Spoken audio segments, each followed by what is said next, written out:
મિત્રો, જો તમે દરેક નાના કે મોટા પ્રશ્ન માટે કે પછી કામ માટે એઆઈ પર આધાર રાખો છો તો આ આદત તમને એક દિવસ મુશ્કેલીમાં મૂકી શકે છે. અને એટલા માટે તમારે એઆઈ ચેટબોટ સાથે કઈ બાબતો શેર ન કરવી જોઈએ એના વિશે હું આપને ઝડપથી જણાવી દઉં તો એઆઈ પર ફોટો અપલોડ કરવાની ભૂલ ક્યારેય ન કરવી જોઈએ. કારણ કે એઆઈ દ્વારા કંપનીના સર્વર પર અપલોડ કરાયેલ તમારો ફોટો પછીથી કેવી રીતે ઉપયોગમાં લેવાશે તે કોઈને ખબર નથી. એઆઈ પાસે ક્યાં અને કયા શેરોમાં રોકાણ કરવું એવી સલાહ લેવાનું ટાળો, કેમ કે એઆઈ તમને સલાહ આપી શકે છે પરંતુ તે તમને નુકસાન પણ પહોંચાડી શકે છે.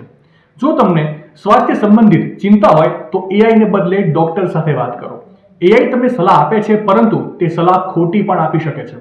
તમે કોઈ કાનૂની સમસ્યાનો સામનો કરી રહ્યા છો તો એઆઈનો નહીં પણ વકીલનો સંપર્ક કરો. મફત સલાહ લઈને પૈસા બચાવવા ક્યારેક તમને ખૂબ જ મોંઘા સાબિત થઈ શકે છે. માહિતી સારી લાગી હોય તો રીલને વધારે શેર કરજો અને આવી જ અવનવી માહિતી માટે સંદેશ ડિજિટલ સાથે જોડાયેલા રહેજો.